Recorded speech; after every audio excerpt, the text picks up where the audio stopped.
May isang party list representative na sasabak sa local politics, no? And of course, madalas na nating ma-interview siya dun sa One Balita Pilipinas. But this time, medyo mainit ang politika dyan sa Legazpi. Oo, mainit dahil dati nga siyang congressman. Pero itong mga kakampi daw niya, 'di ba? Ang makakalaban niya o kakalabanin niya ngayon at tatakbo siyang mayor ng Legazpi City. Meron siyang personal na relasyon dito, no? Dito sa incumbent mayor na babanggain naman niya nang walang apag-aalinlangan. Ayan. Bakit ba niya babanggain? Yes. Alamin natin. In the run-up to the 2022 elections, we go local. We look into the politics in your province, city, and barangay and talk to the leaders who have a direct hand in shaping your lives. I'm Jay Taruk. And I'm Cheryl Cosim. As they say, all politics is local. Alfredo Pido A. Garbin Jr. is a lawyer by profession and a proud native of Legazpi City in Albay. His first stint in politics was a councillor in Legazpi for 2 terms. Then Attorney Pido was chosen to be a nominee of Ako Bicol party list and it won in the 2010 elections. When Ako Bicol got re-elected in 2016, Pido also assumed the Deputy Minority Leader post in Congress. At the moment, he chairs the House Constitutional Amendments Committee. In the run-up to the 2022 elections, Pido aspires to go back to where it all started and serve his home city of Legazpi as its mayor. But Attorney Pido has to face 2 opponents, including the incumbent mayor of the city.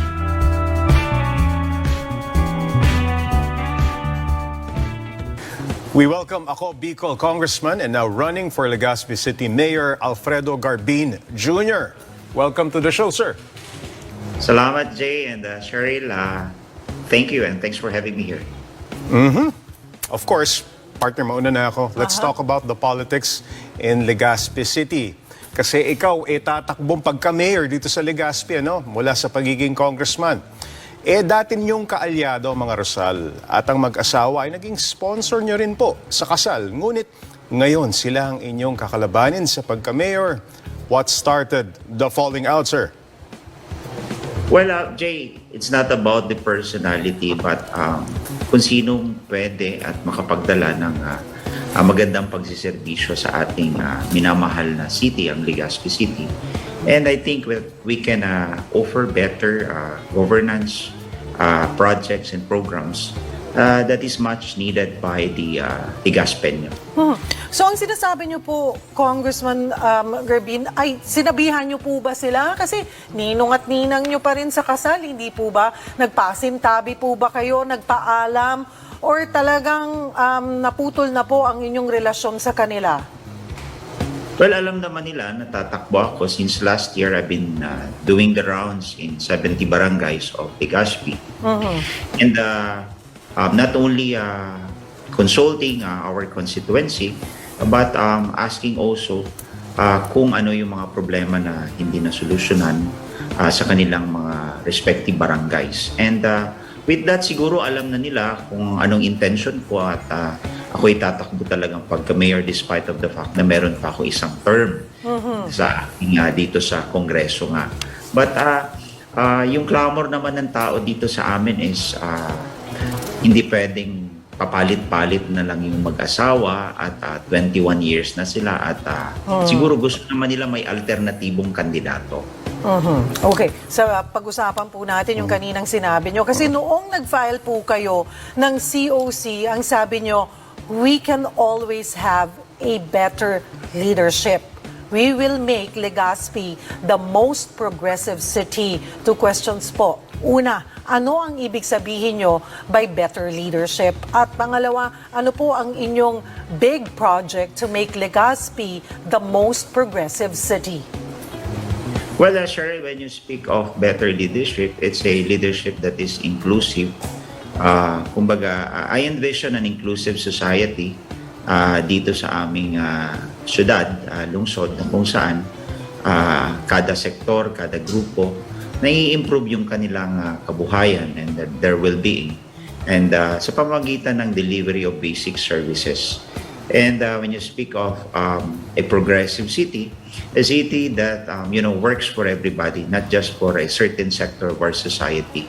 Especially yung improvement at yung development ay hindi lang naka-center sa isang lugar, kundi pati yung mga nasa upland barangays and those for the further northern barangays should also benefited from the progress that the city is enjoying right now. So, what I'm saying is, we can call our city a truly livable city if yung mga basic services, such as yung pagsusupply ng tubig, yung trabaho, yung serbisyo sa kuryente ay naaayos.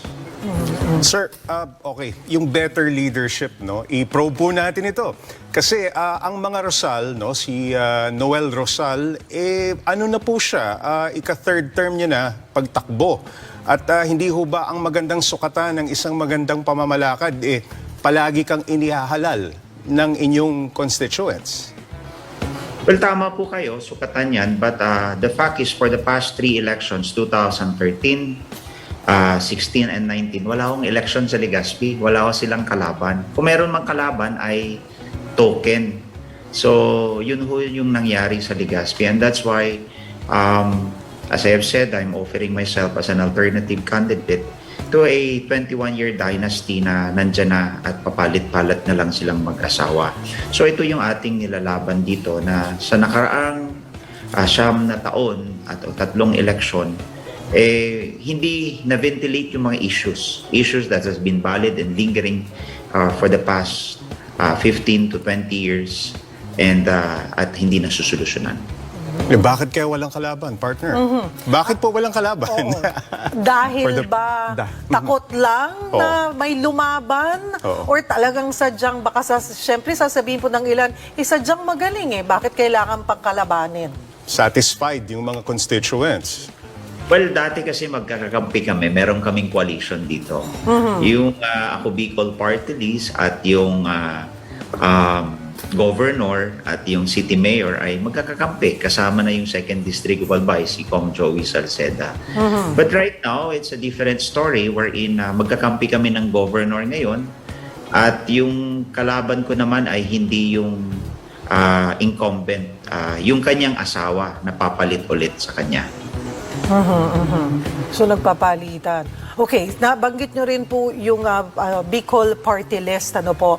Ako, Bicol Party List. At kayo po sana ay pangatlong termino kung nanatili kayo sa party list. Pero ano po ba ang mga nagawa ninyo para sa mga kababayan nyo sa Bicol, particular din sa Legazpi, para maramdaman po nila yung serbisyo na dapat na ibinigay ng Ako Bicol Party List po sa mga Bicolano?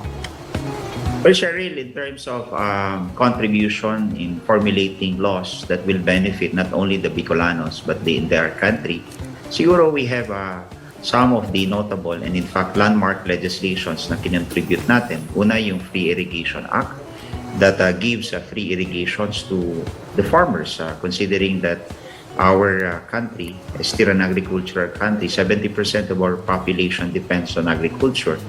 And as one of the major component ng pagsasaka ay tubig, talagang dapat libre yan sa ating mga magsasaka. Pangalawa, siguro yung contribution natin sa ngayon na ini-implementa yung National ID System. Kaming dalawa ni GMA yung principal author niyan sa House of Representatives. And right now, we're giving each and every Filipino an official identity by means just of one ID wherein they can use that ID in all transactions and availing benefits to the government. Dahil sa ngayon, kung wala kang national ID, nire-require palaging 2 o 3. Ito, hindi na pahirap. And it is also a form of, kumbaga, equalization between Filipinos na kung saan kahit mahirap ka or nakatira ka sa napakalayong lugar, still you have an identity through a national ID system.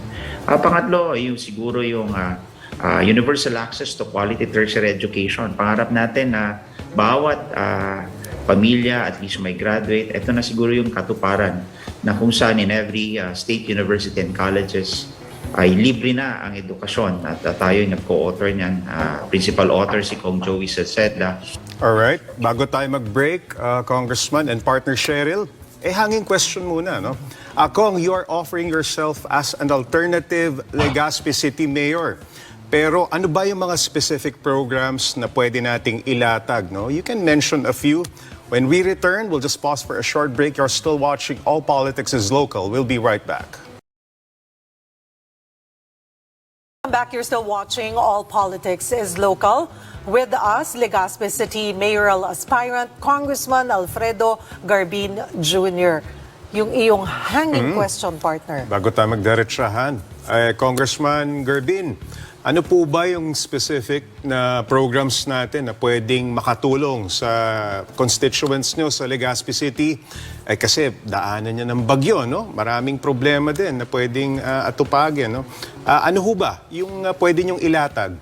Well, Jay, before I decided to run for mayor, I identify all the major concern, whether it be community level or just a plain concern of everybody, my constituency here in Legazpi.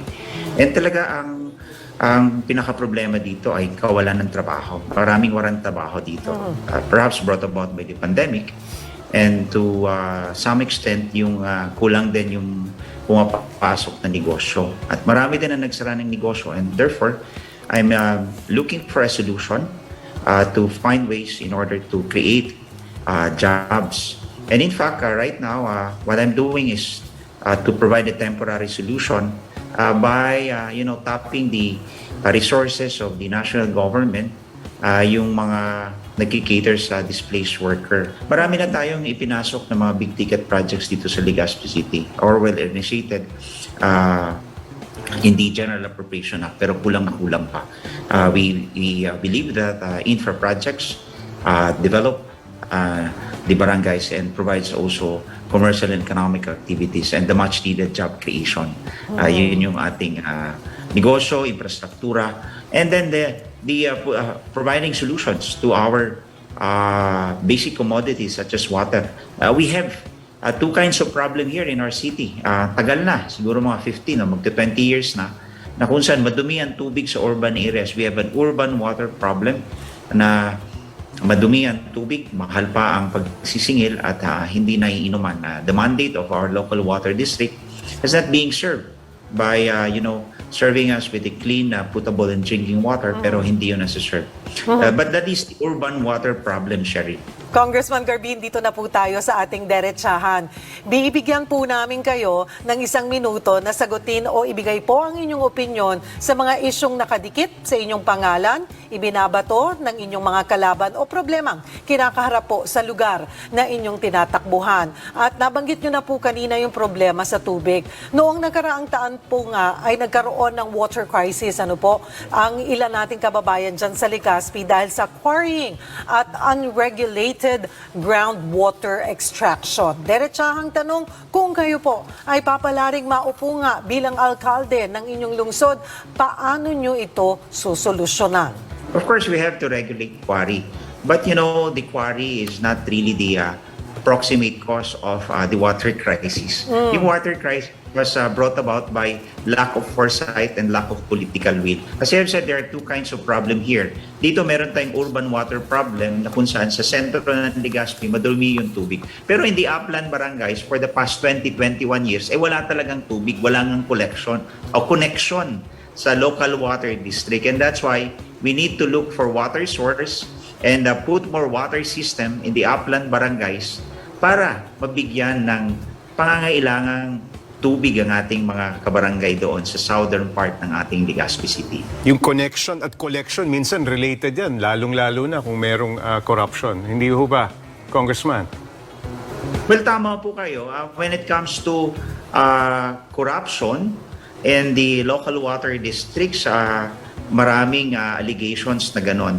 But for them not to serve our consumers potable and drinking water is really an injustice because, as you know, Jay and Cheryl, ang tubig, ang supply ng tubig, malinis na tubig, ay declared as a basic human right. So araw-araw, nababiolate yung karapatan ng mga Legaspeños dahil aside from the fact na nagbabayad sila ng napakamahal na singil na tubig, pero hindi naman nila napapakinabangan dahil marumi. And then all of us are heavily relying on the refilling station. Lahat ng tubig dito binibili sa refilling station para makainom. Oo. But if you pag uminom ka sa gripo sa tap, sasakripisyin mo yung iyong health. Baka magkasakit ka. At the very least, diarrhea siguro or amoebiasis. Alright. Tuloy po tayo sa diretsahan. Isa sa malaking tinamaan ng pandemya ay ang turismo, Congressman, na nag-aakyat ng pondo at kabuhayan sa inyong lungsod. Diretsahang tanong, paano ninyo ibabangon ang turismo sa Legazpi City? Well, Jay, tama ka. One of the engine of growth ng Legazpi City is really tourism. As much as possible, we want to continue providing tourism infrastructure projects because, not only do we acknowledge that one of the A's of tourism is accessibility. We are accessible by land and then by air. Tourism is not only accessibility, amenities, which we provide more tourism infrastructure and improve the accommodations. And the other one is, another letter A is affordability. So we have to regulate also the prices being imposed by the tourism industries here in our city. Congressman Garbin, bukod po sa Bulkang Mayon ay daanan din ng malakas na bagyo ang probinsya ng Kabikulan na ang karaniwang pong tinatamaan ay ang mga kababayan nating magsasaka. Diretsahang tanong, kung kayo po ang mauupo, anong pangako ang aasahan po ng Bicolano farmers natin? Alam mo, being the author of the Free Irrigation Act, alam ko kung anong pangangailangan nila. And we have to heavily subsidize our agricultural sector by giving them the necessary farm implements and farm equipments in order for them to be modernized. At the same time, kailangan din nila ng mga pataba sa lupa like itong fertilizers and the certified rice na kung saan maganda yung kakalabasan ng kanilang agricultural production. So, they need the support not just of the national government but more so the local government unit na kung saan yun ang directly in touch sa ating mga magsasaka, agricultural sector. Ginagawa na po natin ngayon. In fact, last year or for the past 12 years na tayo representative ng Ako Bicol Party List or Ako Bicol Party List has been there in Congress, palaging katulong ang Ako Bicol ng mga agricultural cooperatives sa pag-distribute ng mga farm implements, farm equipments, including fertilizers and high-grade seeds or certified seeds upang gumanda ang kanilang ani. Alright. Naging problema rin kamakailan ang lumalalang marine waste na naging sanhi ng pagkasira ng yamang dagat. Diretsahang tanong, paano po ninyo aayusin ang problemang ito sa basura? Jay, it's a matter of proper waste disposal. But it starts with disiplina. Kasi marami kasing nakatira sa gilid ng sapa na kung saan nakasanayan na nilang magtapon ng basura. And yung pagtatapon ng basura sa ilog leads all the way to sa dagat. And marami niyan sa atin. There are a lot of informal settlers and I think we have to educate them and start by educating them, their children, from the very early age of their life, buhay nila. Same with what the Japanese has practiced, Jay, na kung saan yung cleanliness ay itinuturo sa paaralan. And as you can see, and we have witnessed them in one of the World Cup game na kung saan hindi sila umalis sa stadium at niligpit nila yung kanilang dumi. Ganon din ang ating ini-envision dito sa Legazpi na i-instill yung disiplina sa puso at sa isipan nila na ang pagtatapon ng basura ay talagang hindi dapat dahil ito'y nakakasira ng kalikasan. Well, we'll just pause for a short break. You're still watching All Politics is Local. Welcome back. You're still watching All Politics is Local. With us, Legazpi City Mayoral Aspirant Congressman Alfredo Garbin Jr. Dumako na po tayo, Kong, sa ating ultimate challenge na pinamagatan naming Ginataan ni Garbin. So gagataan niyo po itong mga personalidad na to. Sikat po ang kabikulan sa masarap at medyo maanghang. Actually, pwedeng to the max level na anghang yan. Yung mga putahing gata mula sa ginataang laing, ginataang langka, ginataang santol, at kung ano-ano pa na talaga namang mapapa-extra rice ka talaga. Ngayon, ito po ang inyong challenge, Kong. Kung ang mga sumusunod na personalidad ay inyong gagataan, isipin nyo, sila yung kinudkod na nyog, no? So sila yung pipigain mo. Ayan, sila yung gagataan mo. Anong katangian ang lalabas sa kanila? Mapipiga nyo mula sa kanila. Kung meron man. Kung meron man. Or pwede rin, baka biglang iba yung kulay ng gata. Imbis na puti. Ano po, okay? Game po, Kong? Game. Parang na-shock si Congressman.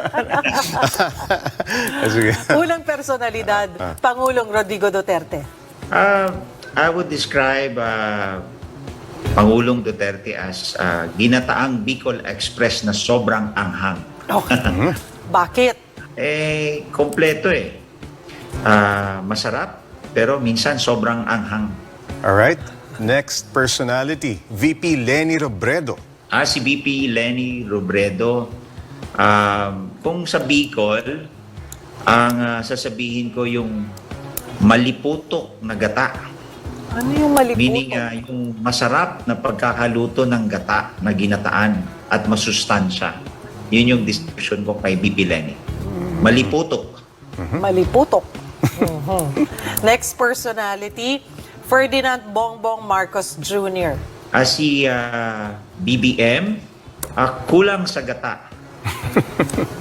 Bakit naman po kulang sa gata? Hindi mahilig ang Ilocano sa mga gata eh. Dinding yung hilig nila eh. Kumbaga, sa tingin ko, hindi sila mahilig sa gata. Kaya sabihin ko na lang, kulang sa gata. Incumbent Mayor Noel Rosal. Si Mayor Noel Rosal, mapapanis na yung gata.